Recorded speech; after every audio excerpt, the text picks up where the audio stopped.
Olá, começa mais uma edição do nosso painel Regional Debates. Você acompanha, confere com a gente de segunda a sexta-feira, sempre a partir da 1h30 da tarde. Participações de personalidades da nossa região metropolitana e do Brasil, aqui pelas nossas bancadas, junto com você, debatendo, discutindo os nossos problemas, as nossas dificuldades e apontando os caminhos para soluções das demandas locais, das demandas regionais também, não é? O programa tem sempre uma reprise às 20 horas, às 8 da noite e às 22 horas, 10 da noite, portanto.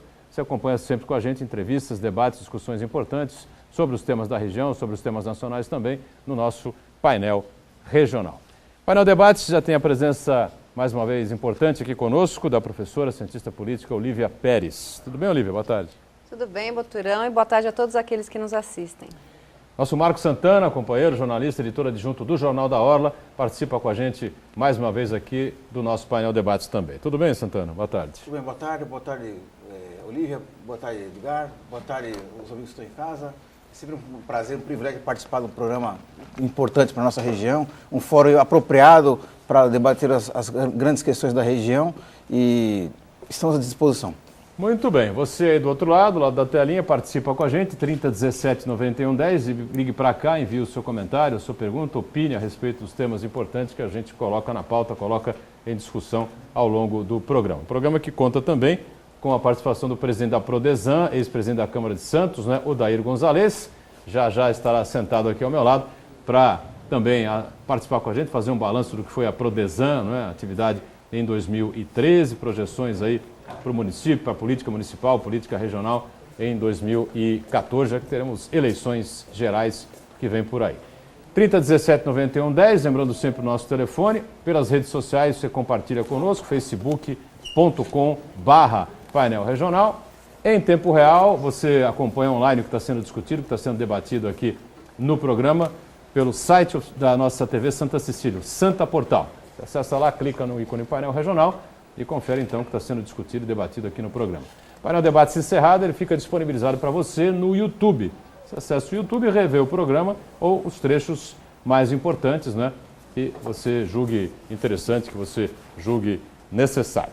A gente sempre destaca diariamente os nossos parceiros, né? Parceiro bissemanal, nesta quinta-feira em formato tabloide, circula por Santos, por toda a região metropolitana, essa edição do Jornal da Orla, né? E deixa eu acertar direitinho aqui, né?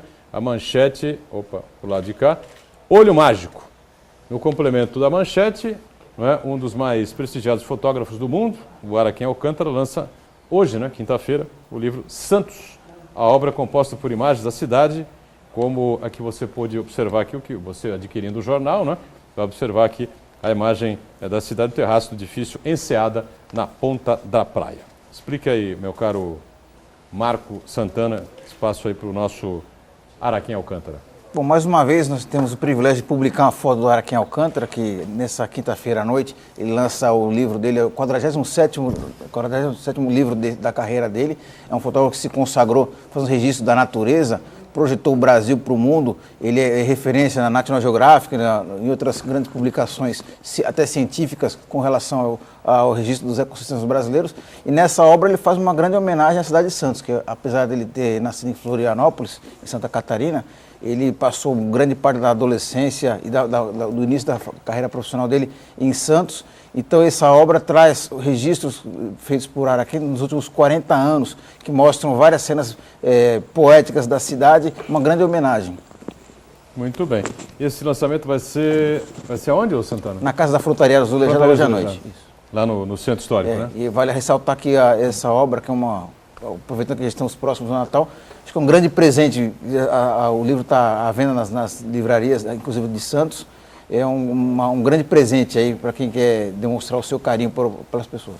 Muito bem. Conosco então, como eu disse há pouco, o presidente da Prodesan, ex-vereador da cidade, ex-presidente da Câmara, Odair Gonzalez. Tudo bem, Odair? Boa tarde. Obrigado por estar com a gente. Boa tarde, Edgar. Boa tarde, Olívia Pérez. Prazer estar com vocês aqui. O Marco, grande amigo de longa jornada, Jornal da Orla, cobri a Câmara de Santos. É uma satisfação estar com vocês aqui. Você já ganhou um exemplar aqui dessa edição de quinta-feira do Jornal da Hora. Passa lá, por favor, a Olívia também. E o Marco também já reviu, vai rever fazer uma nova revisão aqui, ver se está tudo certo, né? E mais essa edição do Jornal da Hora que circula aqui pela Baixada Santista nesta quinta-feira. Jair Gonzalez, presidindo a Prodesano, já foi presidente da Prodesano uma outra oportunidade, né? Anos passados aí, circulou pela Câmara de Santos, experiência na política regional, na política estadual, enfim, e volta agora em 2013, voltou em 2013 a presidir novamente a Prodesano. Que tipo de balanço dá para se fazer esses 11 meses e pouco, né, Odair? Vamos completar 12 meses no final do ano, mas dezembro é sempre um mês de balanços aí, né, e de reflexões, né? A Prodesano são dois momentos, né? Nós fomos presidente da Prodesano numa época, em 83, 84, que a legislação era diferente, a situação era diferente, a Prodesano tinha outros tipos de serviços que não só o que faz hoje, mas tinha muito mais ainda, né? E hoje a situação é bem diferente, não só nessa questão dos trabalhos, da agilidade, mas na questão econômica também, né? Então hoje a Prodesano vive momentos difíceis, não é fácil de administrar a Prodesano, a gente tem nós temos bastante otimismo para gerenciar aquilo lá, a empresa, estamos trabalhando, estamos gerenciando, estamos conseguindo levar ela a bom cabo, está havendo compreensão da administração, que tem interesse em fortalecer a empresa, isso é importante, porque nós somos muito ágeis na solução daquilo que a prefeitura exige da gente, daquilo que a administração pede para a gente executar, e isso tem sido correspondido. Quer dizer, as solicitações em função da demanda, principalmente essa questão do Vivo Bairro, que foi um programa que deu muito certo, que o prefeito hoje se desloca constantemente, todas as semanas, para os bairros, e exige muito trabalho, principalmente da CESERP, que é uma Secretaria de Serviços Públicos, e da Prodesano, porque as pessoas reclamam muito, ora, a questão de entupimento de galerias, que você tem que estar providenciando, ou a questão de conserto de tapa-buraco, por exemplo, é uma questão que solicita muito, limpeza de canal, uma coisa que solicita muito. E em função dessa demanda, nós temos trabalhado bastante. E os resultados, ainda não temos um balanço fixado, mas eu creio que ele será, com certeza, um pouco melhor do que do ano passado, dos anos anteriores. Está havendo um empenho de toda a equipe técnica de trabalhar pelo fortalecimento da empresa, questão do planejamento, da engenharia, toda a parte da informática, enfim, e não só a equipe também da rua, né, como limpeza de canal, limpeza de galerias, e tapa-buracos, a usina de asfalto, enfim, está todo mundo empenhado para levantar não só a empresa economicamente, mas a marca Prodesano, torná-la respeitada na cidade, que é o grande trabalho que a gente está desenvolvendo lá, para fortalecer a imagem das pessoas que trabalham na Prodesano, os empregados que lá tem, que eles voltem, ou que eles tenham a dignidade de falar, eu trabalho na Prodesano. Isso é uma coisa que, se nós conseguirmos isso, será uma grande conquista. Muito bem. Olívia e Marco? Bom, em relação à imagem da Prodesano, tocar uma questão aí meio delicada, mas uma das grandes dificuldades das democracias modernas é como preencher os cargos públicos, né? De um lado, a gente tem os defensores da tecnocracia, que defendem que técnicos têm que ocupar cargos públicos. Há críticas à tecnocracia, porque quando os técnicos ocupam cargos públicos, as decisões dele não têm legitimidade, não têm apoio popular, porque eles são distantes da população. E aí, do outro lado, você tem os defensores da governabilidade, que dizem que o ideal é que quem ocupe cargos públicos sejam pessoas próximas da comunidade, portanto, pertencentes ao legislativo. Isso é uma prática comum no Brasil. A gente tem um governo aí de coalizão em que, para o executivo governar, ele precisa do apoio do legislativo, e para isso, no Brasil, uma das formas de garantir esse apoio é com a distribuição de cargos. Então, você tem duas visões aí que tem pontos positivos e negativos. Como é que você se posiciona em relação a essa questão, em como quem deve ocupar os cargos públicos? Bom, eu acho que o cargo público tem que ser ocupado por pessoas que tenham competência para ocupá-los. Isso é uma condição sine qua non. Não adianta você ter um acordo político onde você vai dividir os espaços. Isso não é questão do Brasil, é questão mundial, né? Hoje você tem nos Estados Unidos, você tem na Europa como um todo, o governo de coalizão, o governo que procura o quê? Quando o governo quer a coalizão, quando ele quer uma governabilidade, né? Ele quer ter o apoio para que ele possa implementar aquilo que ele acha que é bom, o que ele defendeu na sua campanha, e ele vai precisar de apoio para implementar as ações que ele defendia na campanha, né? Então, nessa conjuntura, acaba assim, um partido acaba ocupando um espaço A, outro espaço B, outro espaço C. Agora, o importante é que, na ocupação desses espaços, as pessoas tenham, primeiro, Compromisso com o governo e com as suas plataformas. Tem que ter respeitabilidade, tem que ter competência, acima de tudo competência, né? Para que o governo siga o seu rumo. Né? Por quê? Porque o governo, quando ele foi eleito, vamos falar do governo municipal atual, ele tinha lá uma plataforma extensa, né? Ele falava de cuidar, avançar, inovar, e estava lá a elencar uma série de propostas. Todos aqueles que estão no governo estão comprometidos com essa plataforma de governo. E todos, inclusive a exigência do próprio governo, tinha que ter ficha limpa, né? Era uma condição primeira também, depois a competência, depois ter do partido aliado, depois, e assim por diante, uma série de situações que eu credenciaria para estar ocupando um cargo do governo. Então parece que o governo ocupa dessa jeito. Como é que eu enxergo isso? Eu enxergo como uma situação irreversovível. Não é no Brasil, não. É no Brasil, é no mundo. Você pega a Dilma, como é que ela governa? Ela governa com aliados. Você pega o governador do estado de São Paulo, governa com quem? Com aliados. Porque dificilmente você elege um candidato majoritário e ele tem lá 50% mais 1 ou 2/3 do parlamento. Não existe. Então ele tem que ceder até a conversa com o parlamento, que isso não é fisiologismo. O fisiologismo é muito diferente de um governo de coalizão. Então você conversa com o parlamento, você divide o espaço do governo com o parlamento, né? E o parlamento vai auxiliar naquilo que ele acha que é possível implementar sim ou não. Então no momento que se rompe essa cadeia, o parlamento sai fora e o governo vai do jeito que ele pode cair.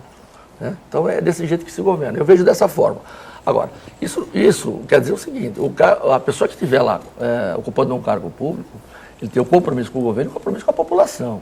E, de fato, quem deve dar as cartas e para quem se deve prestar contas é com a população de modo geral. Por isso que eu falei no início desse governo que criou esse programa que se Viva o Bairro, aonde o prefeito vai e põe a cara. Eu já me manifestei muitas vezes nesses Viva o Bairro, falando que isso é algo inédito. Que muitas vezes o prefeito vai lá e ele escuta só críticas. Né? Essas críticas, com certeza, não se referem ao governo dele. Mas são críticas de quê? Da forma como os governos anteriores viraram as costas para as pessoas e não levam a mínima atenção para aquilo que era básico. E no momento que ele vai lá, a primeira reação da população é o não, é a crítica, porque não acredita no governo. Né? E a partir do momento que ele presta conta e que ele se compromete, fala, daqui a 30 dias eu vou voltar aqui, e daqui a 30 dias esses itens A, B, C, D estarão resolvidos. Você acha que governos anteriores viraram as costas para os mais necessitados da cidade, Odair? Eu não digo isso sim desse jeito. Eu digo a população de um modo geral, a imagem que tem do político é a pior possível. Quando o político vai ao bairro, ele fala, esse pessoal só vem aqui na época da eleição, ou não é isso? Né? Então, quando ele vai ao bairro, está fazendo diferente. Quando ele vai fora da eleição, as pessoas ainda estão com aquela marca do governo que só vai lá na eleição. E a primeira reação das pessoas é a crítica, é o confronto. Agora, isso já virou. Hoje as pessoas recebem o governo já com uma outra face, com outro espírito, de braços abertos, que percebe que aquilo que ele comprometeu naqueles 30 dias, ele voltou lá e cumpriu. O que ele cumpre? O que é básico, né? Por isso que eu falei que tem bastante encargo. É a limpeza de galeria, o que é fácil, né? A limpeza de galeria é a maquiagem, né? Que a gente fala, né? Mas que é real. Então você tem que limpar a galeria, você tem que tapar buraco, você tem que podar a árvore, você tem que limpar melhor a calçada, você tem que promover a limpeza de canal. Isso é fácil. O gerenciamento. Isso ele faz, é o tal de cuidar. Né? Mas de repente a pessoa fala assim, olha, aqui está precisando de uma creche, aqui está precisando de um centro de cultural, aqui está precisando de um campinho de futebol. Então essas obras, ele fala, tudo bem, eu encomendo, como tem encomendado a Prodesign, não foram poucas, e se compromete, daqui 6 meses o projeto está pronto, daqui 1 ano eu estou licitando, daqui 2 anos está pronto. Então esse é o compromisso que o governo tem assumido com a população, e eu tenho certeza que mudou a face, mudou a cara da administração. Hoje as pessoas recebem o governo com entusiasmo, porque primeiro que vem em boa fé no governo, né? Ver as pessoas lá de fato dedicadas, querendo trabalhar, querendo mostrar serviço, prestando contas. Então as pessoas acabam acreditando no governo. Porque no retorno, a prestação de contas é sempre efetiva. Odair, logo no começo da sua fala, o senhor disse que a situação da Prodesign vive um momento muito difícil. Na verdade, não é só agora, parece que a situação difícil da Prodesign é uma coisa, parece que eterna, acompanha o histórico de vida da empresa. Que, na verdade, a empresa não foi feita para dar lucro, na verdade, o objetivo da empresa ajudar a Prefeitura, a administração municipal, a promover o progresso e desenvolvimento de Santos, como diz o nome da empresa. Gostaria que o senhor me falasse para a gente como é que está a situação financeira hoje em relação às dívidas, que existe um histórico de dívida muito grande da Prodesan, e nesse contexto aí, como se encaixa a folha de pagamento, qual que é o peso da folha de pagamento hoje na Prodesan? E eu queria complementar também a pergunta dele, perguntando se a Prodesan, se ela sobreviveria sem a ajuda da Prefeitura, para quem ela presta serviços. Tá bom.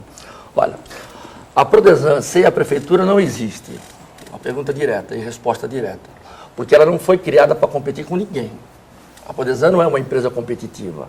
Ela não tem condição de competir com ninguém. Ela foi criada para ser um braço da Prefeitura. E ela é até hoje o braço da Prefeitura. Para quê? Para dar agilidade àquilo que a Prefeitura necessita. Então, o que a Prodesan tem? Quando ela faz algum contrato com a Prefeitura, e nós temos vários contratos, nós não temos subvenção da Prefeitura, não temos repasse nenhum de dinheiro, nós só temos remuneração por contrato. Presta serviço, né? Pelo serviço que nós prestamos. Prestado, pelo serviço que nós pago. prestamos. É isso? Então, nós, Prestou o serviço está realizado, a Prefeitura paga. Paga. Temos um contrato, onde esse contrato ele é submetido também a uma apreciação para ter parâmetro, porque não dá para colocar lá o contrato e cobrar aquilo tudo que eu quero. Então, a Prefeitura se socorre de outras empresas, de uma análise prévia de quanto poderia custar aquele serviço, e a Prodesan, ela vai se encaixar naquele parâmetro definido pela Prefeitura. A partir dali, é feito um contrato e são feitas medições mensais, onde você presta conta do que faz e recebe pelo que faz. Assim funciona a Prodesan. Então, ela foi feita desse jeito. Você fala assim, dá para concorrer? Né? Sobreviveria? Não, porque pela própria essência dela, ela foi feita para servir. Ela foi feita inicialmente para planejar. Na verdade, quando ela foi criada em 1965, ela foi feita para quê? Ela foi criada para planejar a cidade. Naquela época, a Zona Noroeste ainda era incipiente, não estava muito desenvolvida. A Ponta da Praia mesmo não estava desenvolvida. Então, o primeiro plano diretor foi gestado na Prodesan e foi implementado em 1968, onde se previa a característica de cada bairro, tendências de cada bairro. Né? Essa é uma função que a Prodesan não exerce mais, né? Porque você tem a Exerce, que é a Secretaria de Planejamento, pois é, mas não se confunde as coisas? Não confunde, mas eu vou explicar. Então, aí em 68, ela criou o primeiro plano diretor, onde definiu as competências de cada bairro, as tendências, as características, e ali surgiu a expressão bairro turístico, zona residencial, zona turística, zona da orla, zona intermediária, zona residencial, zona industrial, que foi a Lemor. Enfim, tudo foi feito pela Prodesan. E todo o planejamento de ocupação da área continental. Então, a área continental também tem todo um planejamento feito pela Prodesan, de que forma ocupar, onde se fala já naquela época de construção de estaleiros navais e coisa do gênero. Né? Com o tempo, ela foi, de fato, mudando as suas características. Né? E eu lembro muito bem que eu escrevi um artigo em 1984, 85, quando o Oswaldo Justo era presidente. 30 anos quase. Oswaldo Justo era prefeito. Era prefeito. E ele criou a Secretaria do Planejamento. Naquela época eu falei, olha, ele está matando a alma da empresa, porque a empresa foi feita para isso. É certo que ela absorveu tantos outros serviços ao longo da sua história, em função da competência das pessoas que lá estão. As pessoas que lá estão mesmo, 90% ou mais, são todos concursados, e aqueles que lá estão, cargos técnicos, são da melhor qualidade que a gente tem no mercado. Então, quando ele criou aquela empresa, quando ele criou a Secretaria do Planejamento, falei, ele está matando a alma da empresa. Né? Porque, em função dessa competência, a empresa, naquela época, ela fazia recolhimento de lixo, produzia asfalto, fazia pavimentação, limpeza de galeria, fazia tudo, tinha gráfico, um equipamento gráfico muito forte, a rodoviária, estacionamento regulamentado, tudo ela fazia. E ali foi o início do processo estacionamento regulamentado também? Também. A função que hoje é da CT. Então, na época não havia CT. Então, o que aconteceu? Não tinha CT. Hoje, o presidente Oswaldo Justo criou a Secretaria do Planejamento. O Beto Mansur criou a CT, tirou, e para a CT se viabilizar, deu a rodoviária, deu não. Nós locamos a rodoviária, a propriedade da Prodesan. A CT paga aluguel para a Prodesan desse equipamento que é nosso. E deu também para a CT se viabilizar a exploração do equipamento do estacionamento regulamentado, que foi um programa nosso, implementado pela Prodesan. Então, para viabilizar a Prodesan, a CT entregou o estacionamento regulamentado e entregou-se à rodoviária para eles administrar e ganhar algum recurso. Ou seja, ao longo para do caminhar tempo com as próprias pernas. foram tirando os pedacinhos, né? Pedacinhos da Prodesã. Exato. A seguir tiraram o lixo. Aí tiraram o lixo. Isso foi terceirizado. Foi terceirizado, né? Então foi lá uma outra perna. Aí fecharam, aí a gráfica também fechou, porque houve uma concorrência para fazer o Diário Oficial e outras coisas. E uma gráfica... O Diário Oficial era rodado na gráfica da Prodesã. Pela Prodesã. Aí o grupo A Tribuna ganhou a concorrência, levou, está fazendo até hoje. E a Prodesã também perdeu a gráfica. E ela foi perdendo. Ela foi perdendo um braço, um dedo, uma perna, e assim foi. E aí... Mas o quadro de funcionários continuou lá, né? Para piorar, né? Aí numa certa época início da década de 90, criaram essa figura do assessor também, não é? Então aí vem mais assessor, e aí não tinha assessor que cobrava, como é que o centro de custo disso? Né? Como é que faz? Então, a empresa foi acumulando, ela foi perdendo receita, a estrutura administrativa da empresa é a mesma, ela é alta, ela é inchada. Né? Aí você fala para mim, manda embora. Né? Eu não vou mandar embora. E o caos social que você vai, né? Você tem que ajustar, né? Eu já mandei gente embora, e não foram poucos, para poder ajustar, mas qual é o critério? Aí você tem que analisar um critério para não cometer injustiça, para não perder produtividade, para não jogar uma pessoa, pai de família na rua, é difícil isso. Né? Então ela tem uma administração, a administração dela ainda tem algumas gorduras. Na parte operacional, ela está ajustada, mas na parte administrativa ainda tem algumas gorduras. Então a Prodesã foi isso, né? Ela foi perdendo o braço. Quantos funcionários tem hoje na Prodesã? Não vou te falar exato, né? Porque muda todo dia, né? Eu publico todo dia, entra e sai, né? Pelo menos por mês. Mas tem em torno de uns 1.350 funcionários e 150 assessores. E aí, a Prefeitura de Santos, então, agora busca recursos no Estado, no governo federal, para o projeto de mobilidade. Tem vários projetos grandes que o Paulo Alexandre está tocando para frente. Eu queria saber qual que é a participação da Prodesã nesses grandes projetos. Você vai saber daqui a pouquinho, viu, Adair? Estou em cima do break aqui. Você vai pensar um pouquinho sobre esse assunto. A gente vai para o intervalo. Não, né? Já está engatado aí, né? Tá certo. Então, na volta, o Adair responde a pergunta da Olívia, mas sempre antes passando para você uma informação importante da Prefeitura de Santos, né? Remédios, parafinas, filmes radiológicos, pneus, retalhos de roupas e peças velhas, pilhas e baterias, resíduos eletrônicos de óleo de cozinha usado. Esse material todo pode ser descartado adequadamente pela população para o fim da reciclagem em locais conhecidos como os ecopontos. A cidade conta atualmente com 101 postos de coleta espalhados pelos diversos bairros. A iniciativa, que evita a contaminação do meio ambiente, é uma parceria entre empresas e espaços interessados em participar voluntariamente como postos de recolhimento, um trabalho organizado pela SEMAN, a Secretaria do Meio Ambiente. No ano passado, mais de 19 toneladas de lixo eletrônico foram recolhidas para reciclagem aqui no município. A listagem completa dos ecopontos aqui em Santos você pode obter consultando o site oficial da Prefeitura, o www.santos.sp.gov.br/meioambiente/ecopontos.php. Intervalo, já a gente volta. Estamos voltando aqui com o nosso painel regional Debates, com prazer recebendo o presidente da Prodesã, Progresso Desenvolvimento de Santos, né? O Adair Gonzalez.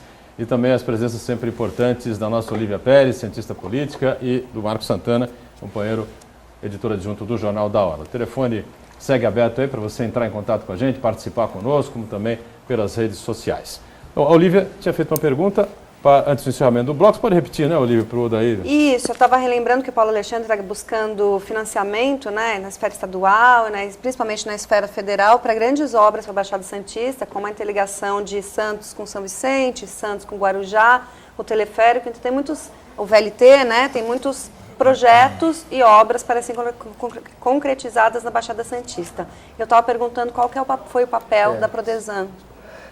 Essas grandes obras que estão no momento sendo todas anunciadas, e fala-se muito delas, né? São obras que já se fala há muito tempo, né? Que se fala com a população, ninguém acredita que vai sair. Né? Então, mas a verdade é que são obras já definidas, com projetos definidos pelo governo do Estado, e a Prodesã não tem participação na questão do túnel, na questão dos túneis, né? Dos túneis, para o VLT.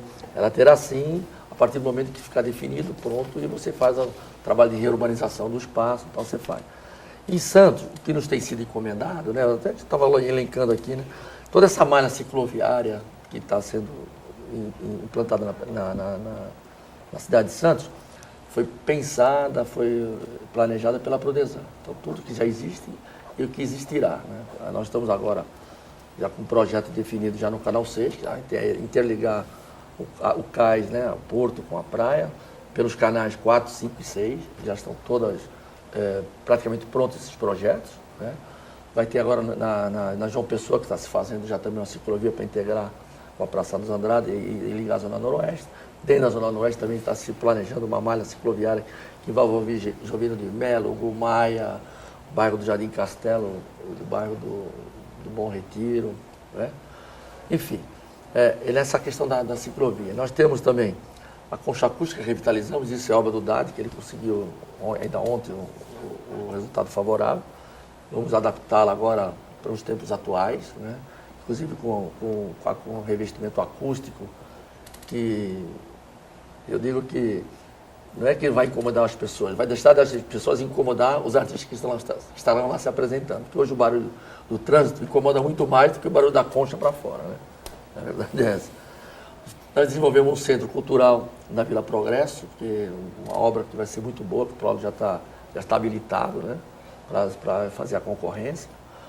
O Hospital dos Estivadores, nós fizemos refizemos todo o projeto do Hospital dos Estivadores. Foi a Prodesan que fez o projeto? A Prodesan que fez o projeto. Em conjunto com a Secretaria de Saúde? A Prodesan que fez o projeto, e a Secretaria de Saúde dava só as definições do que queria. E a Prodesan definiu todo e detalhou toda a obra de engenharia do projeto do Hospital dos Estivadores, que está pronto para licitar. Mas, né? tem que haver licitação para a empresa que vai fazer a obra. Exatamente. Estamos desenvolvendo um projeto de estacionamento subterrâneo no Gonzaga e no centro, que será uma obra muito importante, provavelmente com PPPs, né, explorando, que é uma obra de infraestrutura e de custo elevado para a prefeitura. Aliás, diga-se, desse orçamento gigantesco que a prefeitura tem, só 5% se permite para fazer investimento, o resto é tudo custeio da máquina. Né? Então, essa PPP, por isso que se fala nessa questão do PPP. Barão de Penedo, nós estamos com um projeto muito bonito de revitalização da Barão de Penedo, fazendo alamedas, sabe? Uma coisa vai ser muito interessante. Aliás, o pessoal da Prodesan, campeão nisso, né? Carlos Prates, equipe, todo lá, o Ricardo, pessoas boas. Azevedo Sodré também, vamos fazer tipo do Oscar Freire da região, com fiação embutida, com todo fiação embutida, uma outra roupagem. Subterrânea, é isso? Subterrânea, com posteamento alterado, enfim, vai ser com calçadas todas redesenhadas, enfim, vai ser muito interessante, né? E fizemos um centro agora lá de recuperação das pessoas de população de rua, que vai ser administrado pela SE, já fizemos um projeto, já foi lançado lá na Rua Amador Bueno, vai ser licitado agora, também a Prodesan que fez. Enfim, tem lá no forno, lá, eu não sei quantos, mas tem a rodoviária, a nova estação rodoviária, já foi encomendada, é um projeto muito bonito. Deve estar sendo lançado lá para março do ano que vem. Nova estação rodoviária significa o quê? Significa botar a baixa que está ali e fazer uma nova? Fazer praticamente isso. Algumas reformas pontuais. Mudar todo o sistema de baias, vai triplicar o número de baias, vai ter outro andar, vai ter um andar para cima, vai ter estacionamento subterrâneo, vai ter uma ampliação de toda a sorte. Daí, antes da gente continuar, o Marcos Santana, no bloco anterior, tinha levantado com você uma questão envolvendo as dívidas, né, Santana?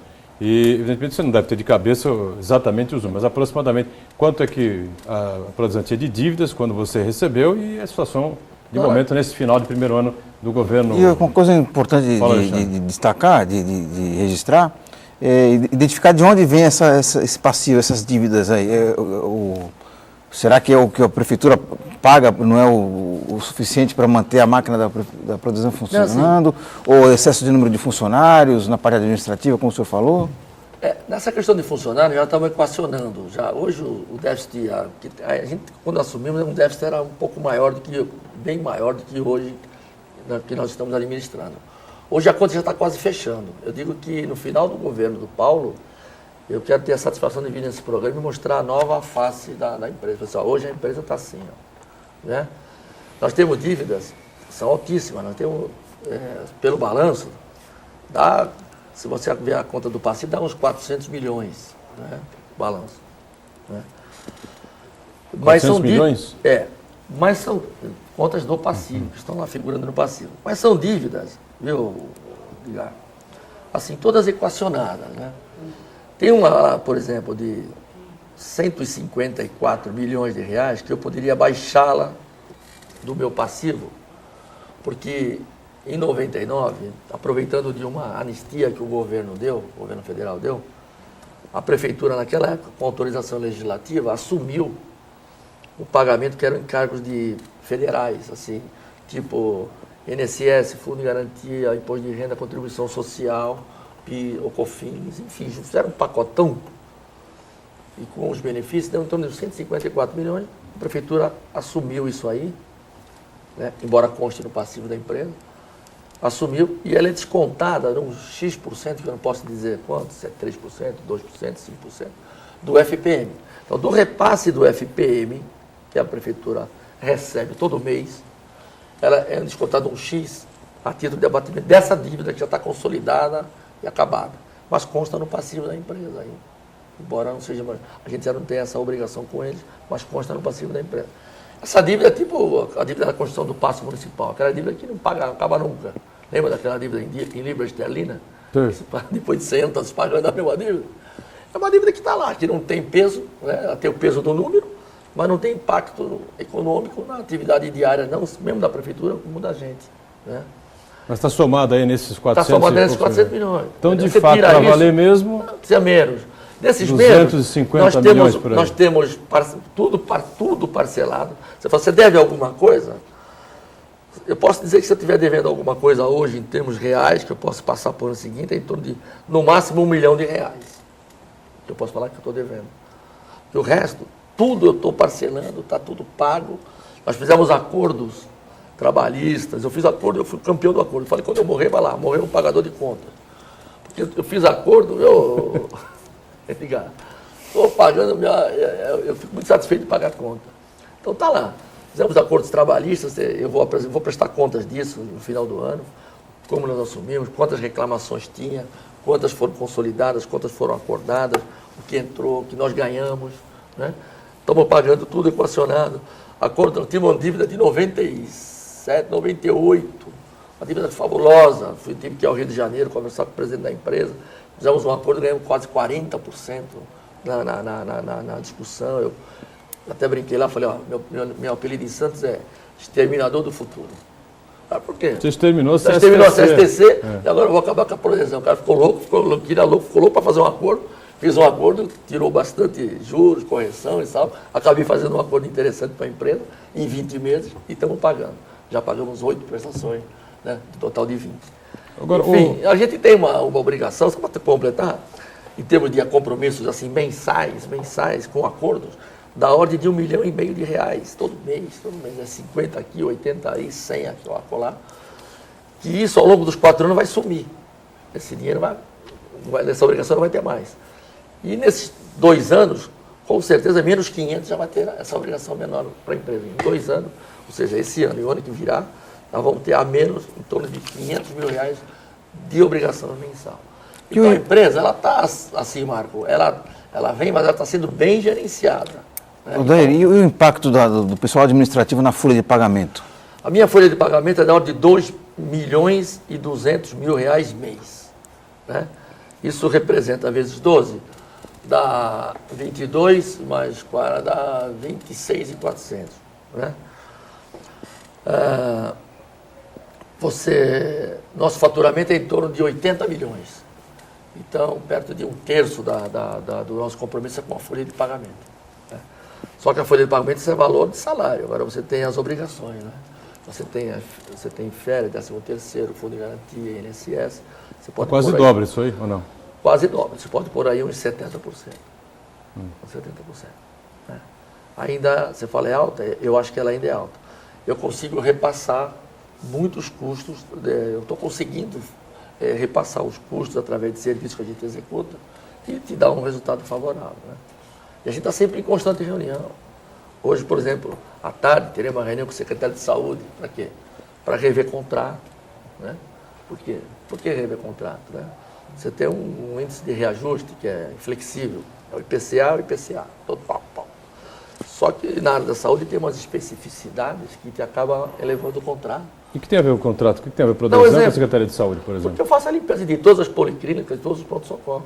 A limpeza dos próprios públicos é obrigação da Prodesã também? Não é obrigação, é contratada para contratado. Isso. Então nós temos 600 funcionários envolvidos diretamente nessa operação, que não é pouco. E esses funcionários, o prefeito está propondo aí uma reforma administrativa que talvez saia para o ano que vem. A Prodesã é uma empresa de economia mista, né? Não faz parte aí dessa máquina diretamente, mas essa reforma administrativa vai atingir a Prodesã também? Se o prefeito quiser, ele pode até mandar fechar, mas não é o objeto, né? O que está se discutindo, na verdade, é a administração direta. É a estrutura administrativa da prefeitura, né? Nas empresas, eu penso que não haverá mexida nenhuma, né? Ela está lá, tem essa autonomia, está gerida, tem os gestores que estão trabalhando, segundo ele, a contento, né? Então não deve mexer nisso. Mas o que se discutirá é a formação, a secretarias, talvez fusão de algumas. Eu pergunto isso porque uma máquina pública grande, né, com muitos funcionários, muito gastos, parece que é típico de governo do PT, né? De governos aí que acreditam na forte atuação do Estado em todos os setores. Os governos do PSDB têm como característica, né, um modelo gerencial de enxugar o Estado, né, diminuir os custos, diminuir as despesas, mas sem deixar de atender a população. Sob esse prisma, faz todo sentido a reforma proposta pelo prefeito Paulo Alexandre, né, diminuir aí a máquina pública, realocando cargos, e por isso minha pergunta se isso recairia sobre a Prodesã também, que tem uma estrutura, como você mesmo falou, grande, né? Mas a recomendação do próprio governo é no sentido de você estar enxugando mesmo a máquina, é o que a gente está fazendo, né? Enxugar a máquina. E o perfil do governo é esse mesmo. Por exemplo, hoje que vai ser discutido algo em torno de projeto que permite a formação de parcerias com as OS, organizações sociais, para poder dar mais agilidade, segundo a ótica do governo, né? Ou menos sem necessidade de estar contratando mais funcionários. Você vê que a Lei 650, por exemplo, é um exemplo, podemos estar dando como exemplo. Já teve mais de 2.000 funcionários, hoje tem 600 e alguma coisa, né? Eu não contratou ninguém pela Lei 650. Né? Por quê? Porque a tendência é enxugar mesmo a máquina, enxugar a máquina. Porque a máquina, na verdade, ela é grande, né? É difícil, você acaba engolido por ela, né? O governo, se não tiver uma atenção, né?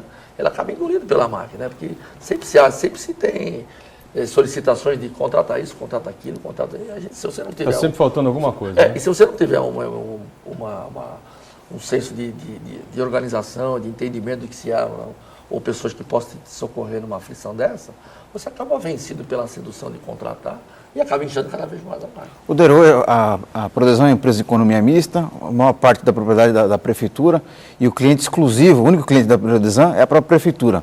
Não existe a possibilidade da Prodesã... Não é o único cliente, não, tem outros clientes. Clientes menores? Não, isso por exemplo, a Beneficência Portuguesa, Santa Casa... Se é possível ampliar esse leque de clientes... Deixa eu fazer um break aqui, eu estou em cima do segundo bloco aqui, a gente faz um intervalo e na volta então o Daír Gonzalez explica aí esse questionamento do nosso Marco Santana, em instantes.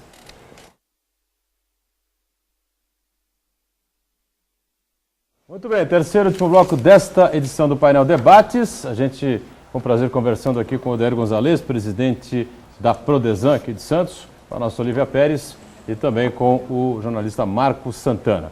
Algumas perguntas chegando aí, já a gente abre o devido espaço do telespectador, não é? E o Marco Santana, por favor, repete então a pergunta que eu marcou o Daír aí. Essa questão, se a Prodesã cogita em ampliar sua carteira de clientes, prestar serviços para empresas privadas, não só para a prefeitura como é hoje? Olha, para ser honesto, hoje a Prodesã não tem condição de competir.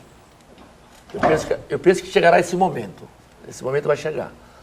Nós estamos ampliando ainda para a prefeitura um leque de... Nós queremos ampliar, estamos solicitando uma ampliação das nossas atividades. Nós queremos reivindicar, nós mesmos estar fazendo, não só fornecer a massa asfáltica, mas fazer o trabalho de pavimentação que nós sempre fizemos e tinha muita qualidade, né? Então a gente está reivindicando isso para ver se a gente consegue inserir na nossa atividade ordinária.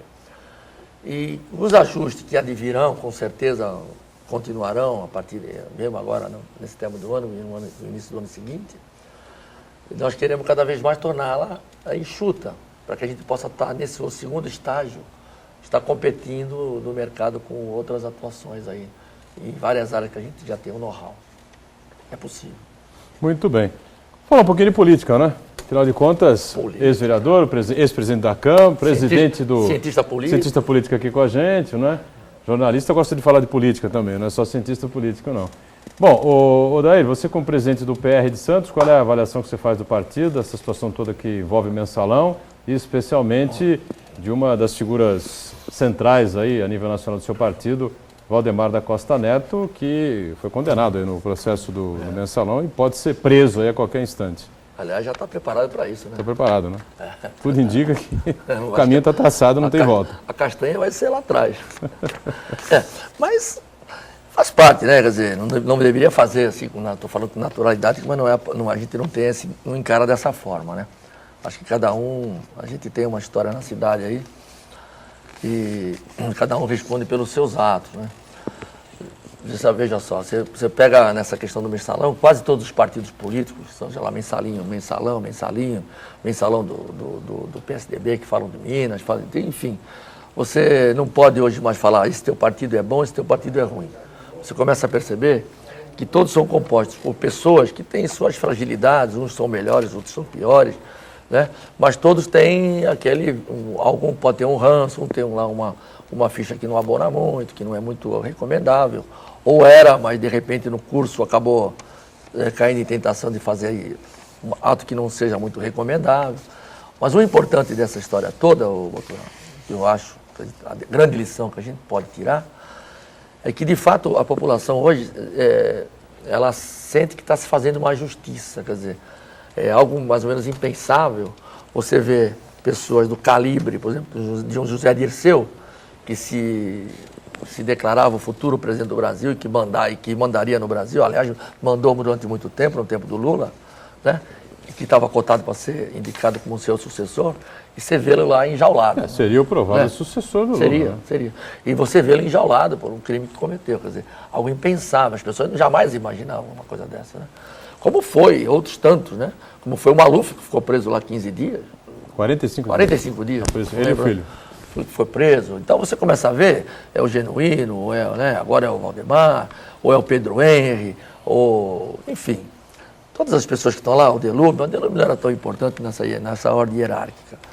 Então, isso aí sinaliza que o país está amadurecendo, né? É muito importante essa colocação, a gente está pensando que o país, essas manifestações que se fazem, ressalvados os excessos que a gente não compactua, mas essas manifestações são muito salutares, né? Agora, é importante também as pessoas, viu, Boturão, quando eu falo disso aqui, eu vou falar em público, porque não posso me envergonhar de falar, mas posso ter a coragem de falar isso. As pessoas têm que começar a aprender a votar também, né? Porque ninguém entrou lá por decreto. Ninguém lá, olha, eu vejo muita gente que está lá que não é primário, que já fez, continua fazendo e continua no governo, e continua deputado, e continua vereador, não falo, né? De um modo geral, as pessoas, por que votam? Ninguém entrou lá imposto, eu quero esse deputado, eu quero aquele senador. Será que foram enganados tanto assim? Né? Então, eu sempre falo, pega nessas manifestações, separa esse grupo aí, e fala, ô, Bocha, tu votou em quem, afinal? Não. É capaz dele falar, não sei, ele tá no meio do embalo, tá dando tiro, tá dando pedrada na porta, mas se tu perguntar em quem ele votou, ele vai ficar capaz que não sabe quem ele votou. Né?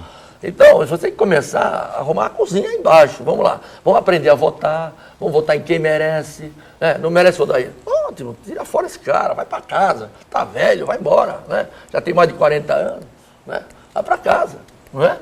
Então, assim tem que ser. Agora não dá para chegar, vota a olho, troca o voto por cesta básica, troca o voto por pé esquerdo do sapato, ganhou o direito depois da eleição, não pode, né? O candidato se eleger. Né? Aí se elege, vai lá. Aí vem pra rua, é tudo vagabundo, aí o cara se elege, vai lá. A primeira coisa que ele faz quando ele visita o vereador é pedir emprego. Olha, eu vim pedir emprego. E tem cara que leva. Aí o cara vai lá e pede pra ele, pra mulher, pro filho, pra filha, pra neta, pro sobrinho, pro afilhado, e vai lá e pede emprego pro cara. E depois vai falar mal desse, tu não arruma, ele fala mal.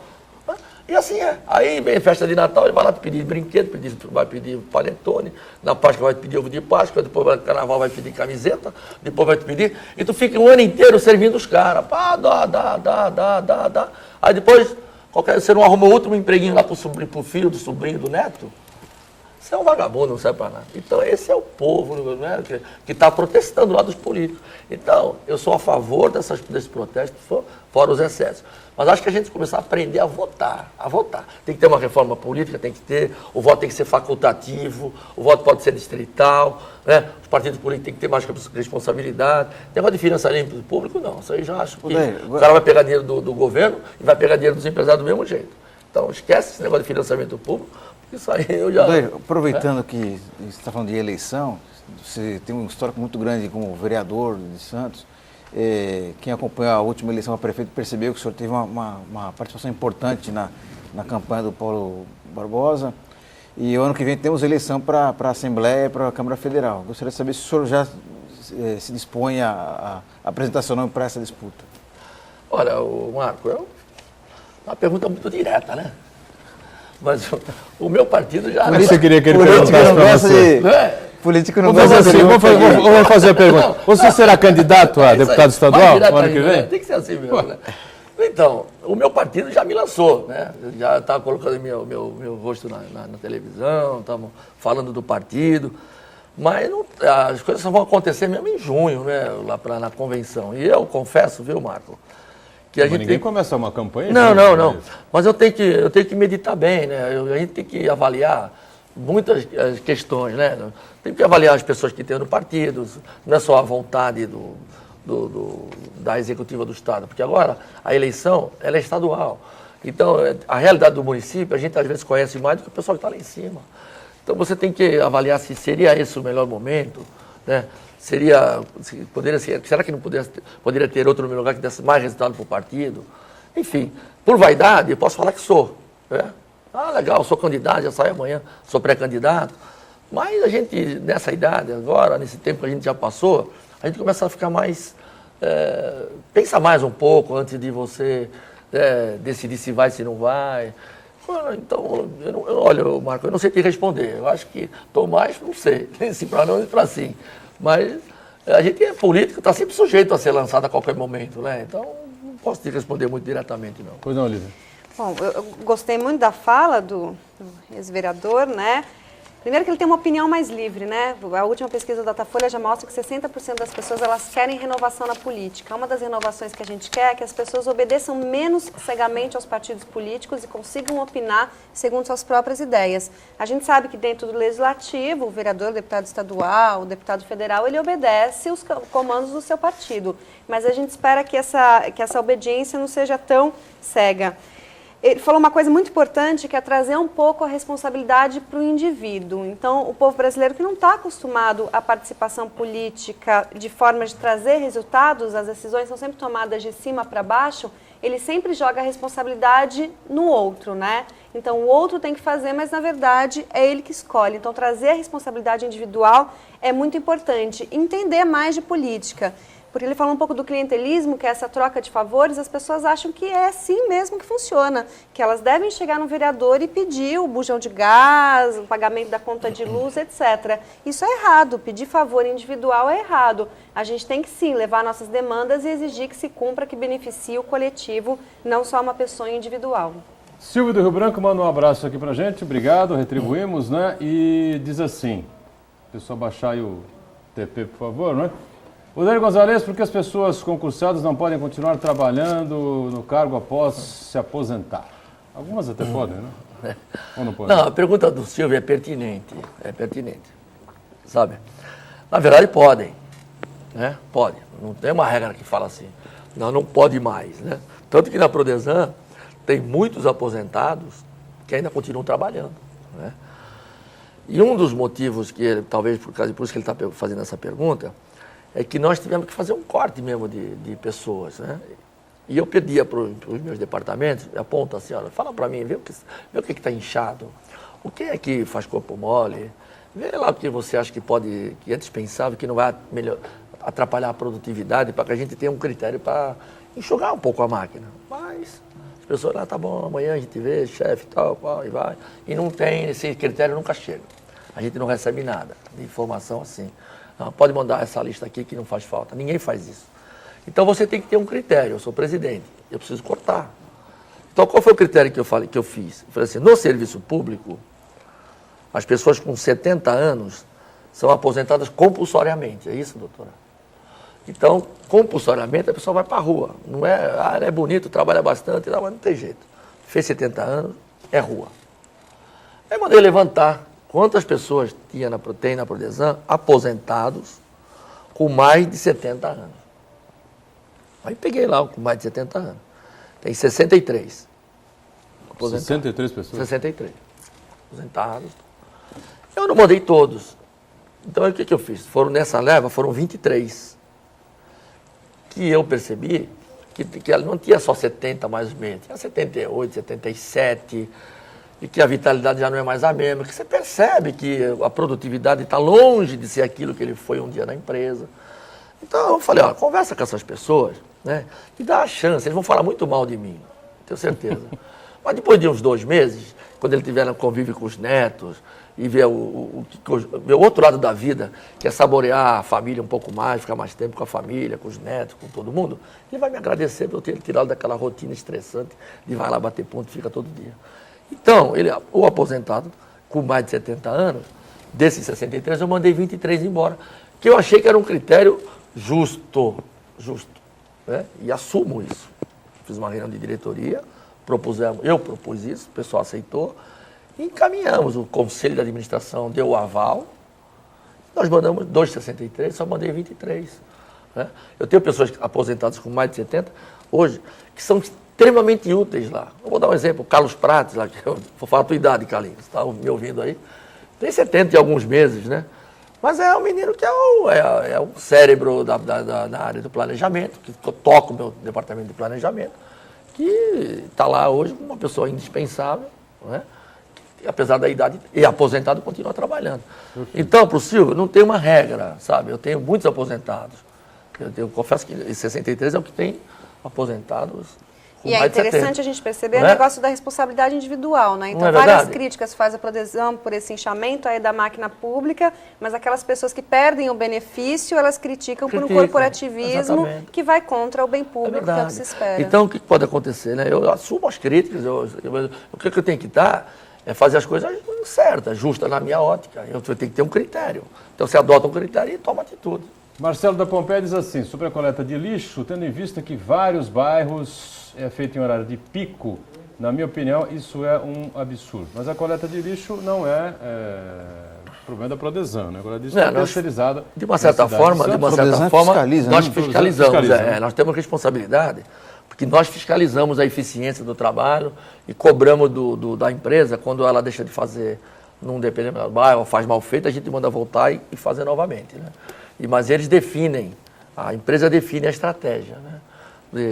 E estão sempre fazendo algumas adequações, né? Tem épocas que você percebe que não é adequado, tal, e então você muda um pouco o critério de coleta. O Uriel Vilas Boas aperta você aqui, Odair. Ele quer saber se você é candidato a deputado federal ou estadual e qual a expectativa das coligações do seu partido. Você já falou que não sabe ainda se será candidato.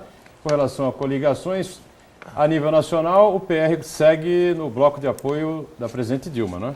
E a nível estadual, já tem uma definição, não? Esse tal de saco de gato que a gente não entende. Como é que pode o partido apoiar um PR lá, apoiar um PT lá, apoiar o PSDB aqui? Se depender de mim, não apoia PT nunca, né? E eu sou da Executiva Nacional, sou da Executiva Nacional não, mas sou do Diretório Nacional, sou do Diretório Estadual e sou daqui de Santos, né? Sou presidente daqui em Santos, da Comissão Provisória nossa. Mas, se depender de mim, eu não apoio o PT jamais. É uma discussão mas é uma antiga, posição né? minha. Posso ser voto vencido, e você, mesmo sendo voto vencido, você tem uma diretriz partidária, e aí você decide o que faz. É uma discussão antiga, a verticalização, né, que já foi derrubada pelo próprio STF, então as coligações estaduais teriam que obedecer à mesma federal, e quando a gente fala que as pessoas participam um pouco da política, também é difícil de entender, né? Porque como é que pode? A gente mesmo não entende como é que no governo do estado é assim, no federal é assim, a gente se confunde. Estamos em cima da hora, lamentavelmente, fechando aqui mais uma edição do Painel Regional Debates. Odair, obrigado pela participação, sucesso lá na Prodesan. Obrigado pelo capítulo 1 da nossa discussão, espero voltar aqui outras vezes para ficar prestando conta com todos vocês aqui. Obrigado, Odair. Obrigado, Olívia Pérez, mais uma vez com a gente. Obrigado ao nosso Marco Santana também, a você que nos acompanhou. Painel Debates, segunda a sexta, 1h30 da tarde, reprise às 8 da noite e às 22 horas o nosso painel regional. Obrigado, tchau.